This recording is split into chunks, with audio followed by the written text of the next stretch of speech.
Hello! Nous sommes à Rouessé-Bassé, chez Pascal Grignoux, à l'entrepôt. Ça s'appelle Entre terre et fer. Et du coup, on va aller découvrir ça. Vous venez avec moi? C'est parti!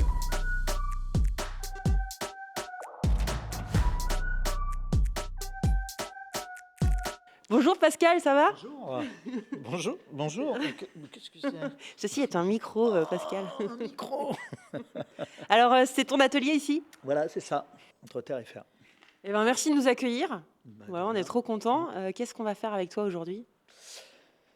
On va forger.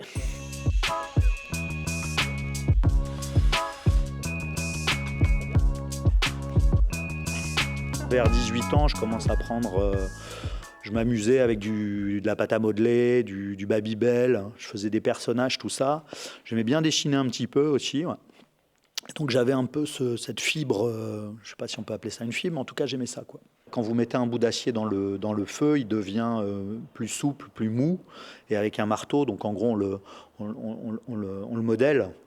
Et donc le fait qu'il soit déformable, ça a créé chez moi, en fin de compte, un peu ce que je faisais avec du Babybel et de la pâte à modeler, c'est-à-dire une matière qui est dure, qui devient molle et qu'on vient façonner. J'en voyais pas vraiment la fin, c'est-à-dire une espèce de possibilité de création sans vraiment savoir jusqu'où on pouvait aller, quoi. Donc j'ai essayé d'exploiter ça pas au maximum, mais en tout cas du mieux que j'ai pu, quoi. Là, je crois que c'est vraiment ça que j'ai aimé, quoi. J'ai deux formations. J'ai une formation de ferronnier et une formation de paysage. Et donc l'idée, c'était d'inclure le paysage et la forge, donc créer des ossatures métalliques dans les jardins. J'ai la partie sculpture où là, je suis complètement libre de mes choix. Et dès que je fais des portails, je fais des portillons, des garde-corps, j'ai une partie plus générale, on va dire, mais ça reste quand même des pièces uniques. Les gens viennent avec un projet, en gros, ils ont envie de quelque chose et moi, je vais leur proposer un projet.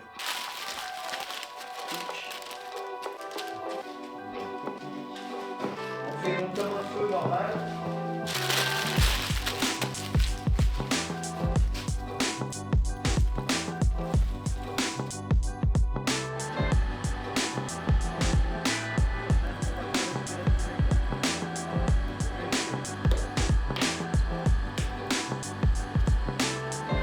On va aller là-bas pour découper un bout d'acier pour que Madame Julie puisse s'expérimenter.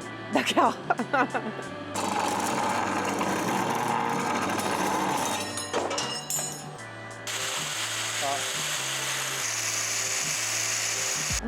Donc c'est le moment de forger. Yeah. Donc un petit peu de travers et je commence par faire le... Voilà, donc là tu tapes.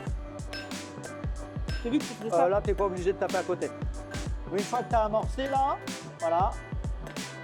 Tiens.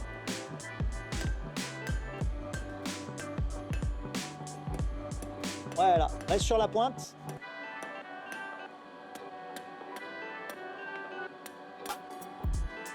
Qu'est-ce que t'en penses? Ouais, bah écoute, c'est plutôt pas mal. Hein. Ça Je va, vois ça. qu'il y a des endroits qui pourraient être plus ronds, mais... Ce qu'on est en train de faire, cette technique-là, on peut finir par faire ça. Donc là, ce qu'on va faire, c'est qu'on va enrouler l'extrémité pour arriver à faire... On va s'arrêter là à peu près à faire cette forme-là, quoi.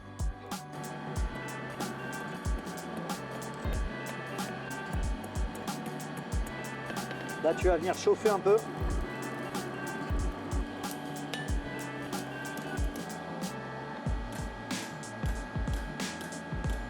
Là, on va couper.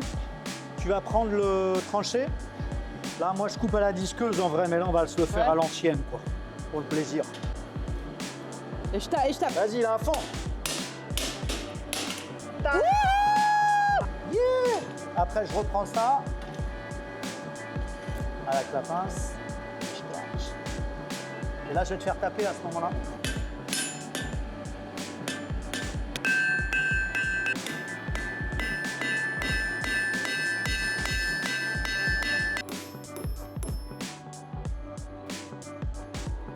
Là, par contre, il faut y aller d'un coup.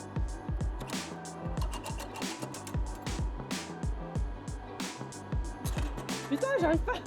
Ici, c'est normal.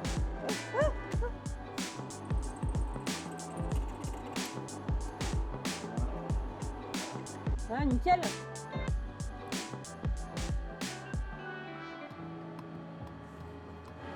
Donc là, super, merci. Un objet forgé grâce à toi, mais par mes soins, je suis hyper contente. Par contre, tu vas pas t'en sortir comme ça.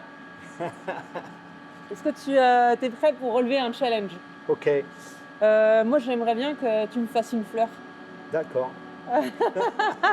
T'as Ok. combien de temps tu te laisses pour faire une fleur là? C'est un quart d'heure? Un quart d'heure? Ouais. Ok, bah challenge. Allez, go! Le challenge du forgeron.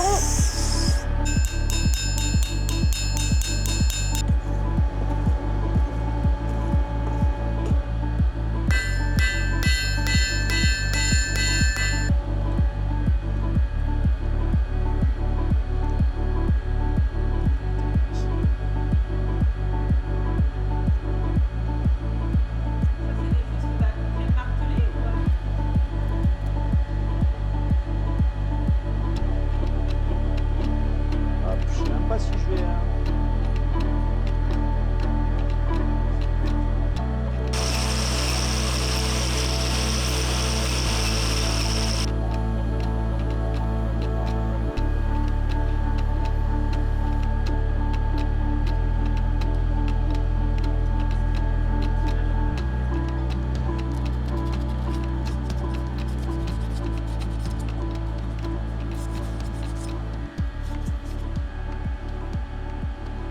Yes, merci, trop bien. De rien? Avec les petites soudures et tout. Donc ça, on les retrouve à Sainte-Suzanne. Et donc ça, on les retrouve à Sainte-Suzanne, ouais. Ok. Je fais des bouffadous aussi, c'est des allumes-feu. C'est un substitut du soufflet. Et on les trouve surtout en Auvergne, ils sont en bois. Moi, je les fabrique en acier. Ok. Pour Ouais, faire de la ouais. com, quoi. Eh, merci Pascal. Ouais, de rien. C'était trop bien.